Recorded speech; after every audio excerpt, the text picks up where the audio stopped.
Se você está começando uma carreira freelancer, com certeza uma dúvida que passa na sua cabeça é quanto cobrar por um freela. A gente fica super perdido, especialmente no primeiro freela, quanto que a gente pode cobrar por aquilo. Eu já passei por isso, né? Mas uma coisa que você precisa entender, que nem todo mundo te fala, é que saber precificar é uma habilidade muito importante que pode ser a diferença entre o fracasso e o sucesso da sua carreira freelancer. Então, nesse vídeo aqui, fica tranquilo que eu vou te mostrar a melhor forma de precificar e entender quanto cobrar por um freela. Bora pro vídeo.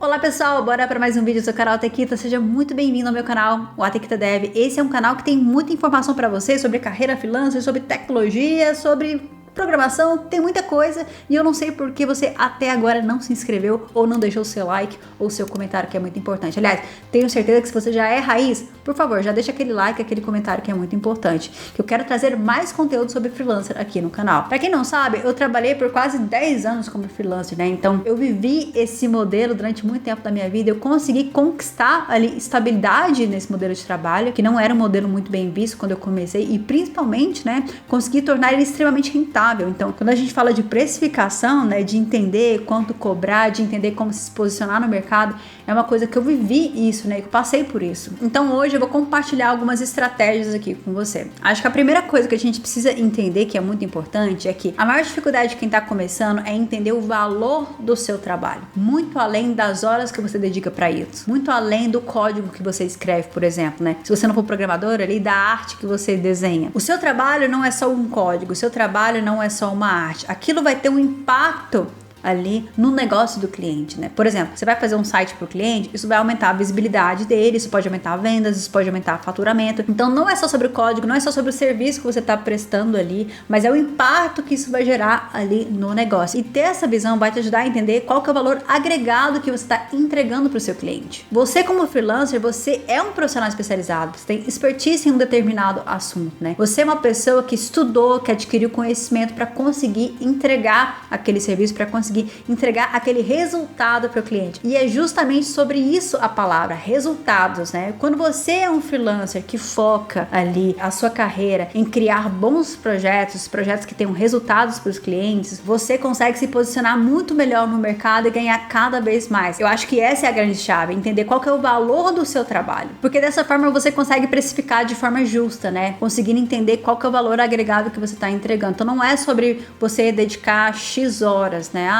Isso aqui foi 1 hora do meu tempo, mas qual que é o valor agregado daquilo que você está entregando? E principalmente, à medida que você for evoluindo como freelancer, que a ideia de um freelancer é justamente otimizar os seus processos e aumentar a produtividade, vamos supor, quando eu comecei como freelancer, eu fazia um site em 7 dias, né?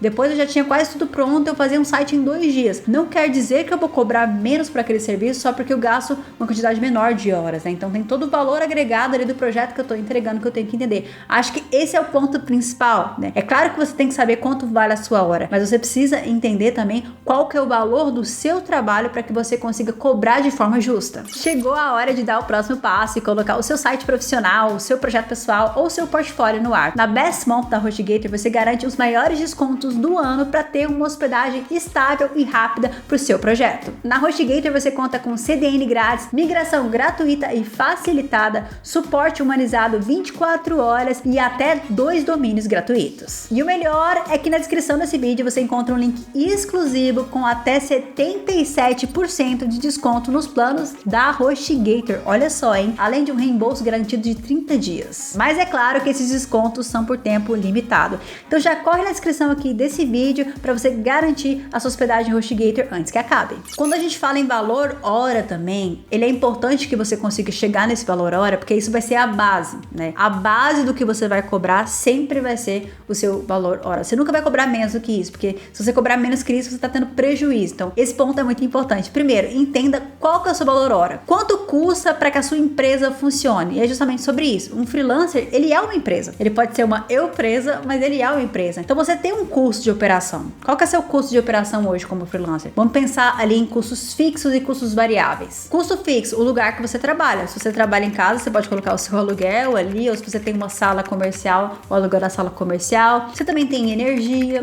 você precisa de internet, você também pode embutir custos de alimentação, você também pode ter custos de ferramentas, né? Vamos supor que eu pago um plano especial ali do Trello, eu utilizo uma ferramenta específica, eu pago o plano ali do Copilot ou do ChatGPT, eu utilizo isso no meu dia a dia, então você tem que embutir tudo que você gasta para poder manter a sua operação ativa. Quais são os seus custos fixos para que você consiga operar? Você vai fazer esse cálculo e chegar ali no valor total do que você gasta por mês com esses custos fixos. Bora fazer uma conta de pão com valores bem hipotéticos aqui. Eu sei que vai estar bem fora da realidade, mas só para a conta bater mais fácil. Por exemplo, eu pago R$1.000 de aluguel, eu gasto R$100 ali com a internet, eu pago R$200 com ferramentas e softwares e coisas que eu tenho que pagar, que eu utilizo no meu dia a dia, né? Assim como eu disse, eu pago ali o ChatGPT, eu pago outra ferramenta que eu utilizo, eu pago espaço no Google Drive, enfim, você tem que somar tudo isso, né? E eu pago ali R$150 de energia, por exemplo. Se a gente fosse somar tudo isso, ia dar R$1.450 de custos fixos que você precisa para poder manter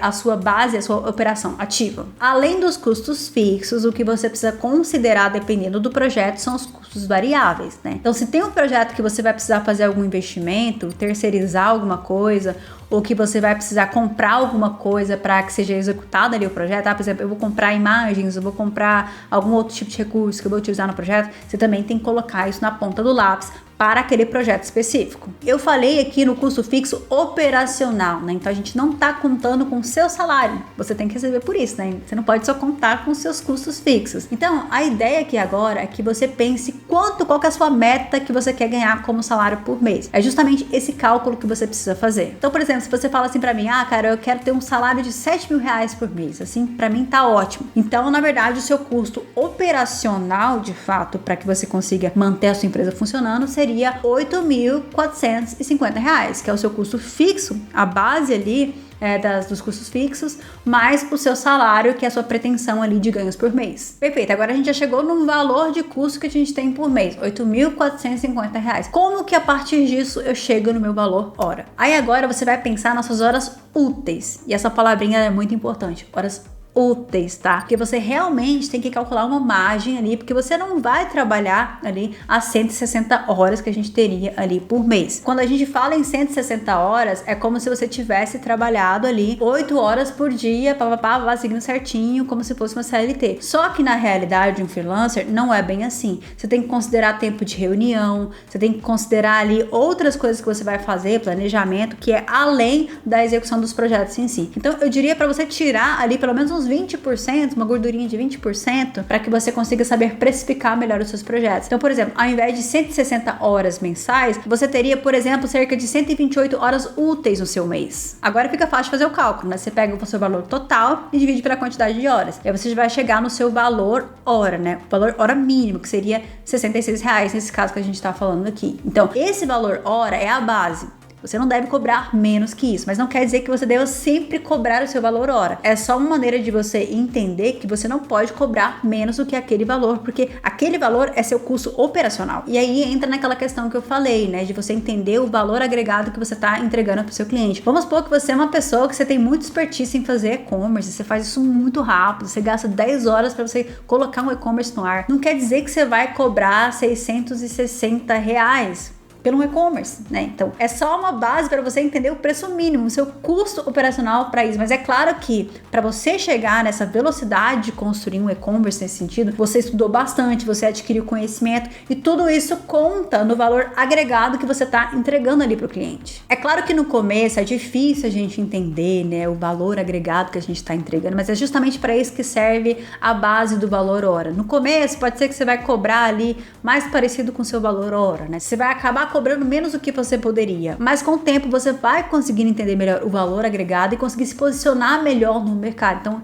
isso vai acontecer de uma forma natural. Além disso, vai uma dica muito importante para você que vai trabalhar como freela: entenda os resultados que você entregou. Além de fazer um ótimo projeto, entenda qual foi o impacto daquilo para o cliente, né? Então tente tirar métricas, né, dos projetos que você entrega. Por exemplo, você criou um site novo para o cliente, né? Tenta marcar uma reunião de acompanhamento com o cliente para entender se as vendas aumentaram, se as vendas não aumentaram, visitaram, para entender qual foi o impacto ali do seu site, ali do seu produto ali no negócio do cliente. Isso não só vai te ajudar a precificar melhor, mas vai servir como argumento para que você consiga vender melhor os seus serviços para outros clientes. Mas uma coisa que a gente precisa entender aqui é que não existe uma única forma de precificação. A gente pode ter várias estratégias de precificação que você vai utilizar em situações diferentes. Por exemplo, a precificação por hora, ela pode ser muito interessante em projetos que não tem um escopo muito bem definido, tá tudo muito solto. Então, cobrar por hora te dá uma segurança a mais nesse sentido, que você não vai estar cobrando a menos ali, que você está ali mantendo ali o mínimo do seu operacional, né? Manutenção também é uma situação que cobrar por hora super é interessante. Aliás,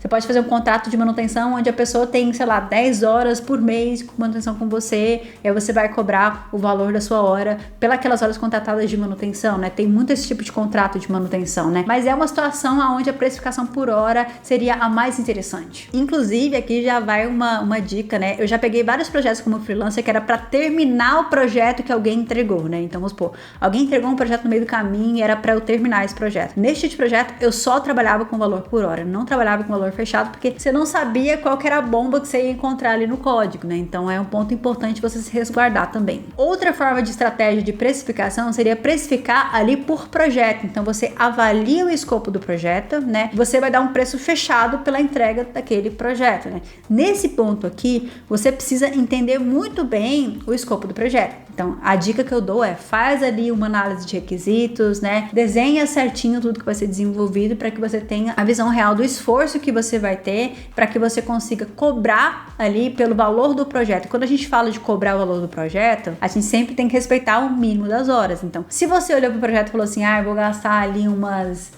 80 horas, você não vai cobrar as 80 horas, né? Você obviamente vai cobrar a mais para ter uma margem de segurança, e não só isso, você pode cobrar pelo valor agregado, pelo tipo de projeto, não necessariamente pelas horas que você vai dedicar. Eu, quando era freelancer, eu gostava bastante de ter uma tabelinha de preços, né? Então são preços que normalmente eu cobrava por tipos de projetos específicos, né? Quando eu trabalhei muito com site, que era landing page, eu já tinha mais ou menos um preço para landing page, eu já sabia ali fechado qual que seria o valor do projeto. Mas além dessa estratégia de cobrar por projeto, você pode cobrar por valor entregue. E aí, nessa estratégia, você não só considera o tipo de serviço que você está prestando, né? Ali, qual que é o projeto em si, mas também o impacto que aquilo vai ter no negócio. Então, por exemplo, se eu estou prestando serviço para uma empresa gigantesca, né, onde eu sei que aquilo que eu tô fazendo vai ter um impacto muito maior do que se eu estivesse prestando o meu serviço para uma empresa menor, ali, uma empresa familiar, é claro que ali eu posso cobrar muito mais pelo meu valor entregue. Então, entendeu? Nesse sentido, você não analisa só o projeto, mas o valor, o impacto ali da sua solução dentro daquele negócio. Quanto maior a empresa, com certeza maior o impacto daquilo que você vai desenvolver para ela. Então, uma dica bem legal para você não errar na precificação é primeiro partir da base do valor ali do seu operacional, e depois você coloca esse valor embutido. Você pode considerar o projeto, você pode considerar o valor agregado. Por exemplo, você vai fazer um projeto que te demanda 40 horas. Se você for calcular pelo seu valor hora de R$66, você vai chegar ali no valor de R$2.640. Então, esse seria o valor mínimo que você poderia cobrar por esse projeto. A partir daquele valor, você pode ali embutir um valor a mais, ali pensando no projeto em si, ou no valor agregado. Ali você pode fazer essas variações. Além desses cálculos que eu tô falando aqui pra você, ao longo da sua carreira como freelancer, que você for conquistando seu posicionamento de mercado, né? Você pode ali refinando essa pesquisa de preço, né? Entendendo quanto que os profissionais ali ao seu redor estão cobrando por isso, para que você não cobre barato demais pelo seu serviço e também permaneça competitivo aí no mercado. Então, fazer essa pesquisa, entender quanto que o mercado tá pagando, quanto que o mercado tá cobrando ali, profissionais ali que sejam competidores ali diretamente do seu trabalho, seria muito importante para que você consiga ali refinar a sua precificação ao longo do tempo. E é legal a gente falar sobre precificação, porque a gente consegue entender quantas habilidades estão embutidas em um profissional freelancer, que vai muito além da sua habilidade técnica daquilo que ele está executando. Então, você viu, a gente falou sobre várias coisas, a gente falou ali sobre gestão, a gente entendeu o valor do produto, a gente está falando sobre o produto em si, sobre a visão do produto, né? Você entender sobre o negócio de fato, para entender o seu impacto da sua solução naquele negócio. São várias habilidades que você vai ter como freelancer para te tornar um bom freelancer. E a habilidade de saber precificar o seu trabalho, ela é muito importante. Agora, deixa aqui nos comentários se você tem alguma outra outra dúvida sobre carreira freelancer, algum outro tema que eu posso trazer aqui pro canal, seu comentário é muito importante para mim, assim como é de costume eu vou responder um outro comentário que deixaram aqui no canal. O comentário é do Pedro Lucas. Atualmente, qual a melhor área de programação visando freelancer? Com certeza, sem sombra de dúvidas, desenvolvimento web. É onde tem maior demanda freelancer aí na internet, porque justamente a demanda web, ela é muito grande, né? Se a gente for parar para pensar, toda empresa hoje obrigatoriamente tem que ter um site. E aí todo mundo hoje quer vender online, um e-commerce. E aí toda a experiência ali de redes sociais te levam para essa experiência web, que é muito importante. Então, é por isso que tem muita demanda web. E uma coisa bem interessante desse setor é que te permite trabalhar com vários perfis ali, não só de clientes, mas de empresas diferentes. Então, você como desenvolvedor web, você conseguiria trabalhar para uma agência de publicidade, você conseguiria trabalhar para uma software house, você conseguiria trabalhar para uma empresa grande que contrata freelancers, né? Ou até para um cliente final empreendendo, né? Você pode criar a sua própria agência ali, criando sites. Eu fiz isso muito tempo da minha vida, terceirizando layouts e tudo mais. Eu também trabalhei ali, tendo meu próprio negócio, minha própria empresa, trabalhando com clientes finais, que é uma forma muito legal de você poder precificar de uma forma melhor, pensando no valor agregado, tá? Já vai a dica, tá? Eu espero que eu tenha conseguido responder a sua dúvida, Pedro. Muito obrigado pelo seu comentário. Você já deixa o seu comentário aqui também. E assim como é de costume, eu vou recomendar outros 2 conteúdos para vocês assistirem e maratonarem o Atequitaflix. Aliás, se você gostou do conteúdo, escreve aí pra gente se encontrar toda semana. O primeiro conteúdo que eu vou indicar pra vocês é um vídeo onde eu falo sobre como prospectar trabalho de freelancer de uma forma bem fora da caixa, né? Pensar fora do normal ali. E o outro conteúdo vai ser uma indicação do YouTube. A gente se vê no próximo vídeo. Até mais!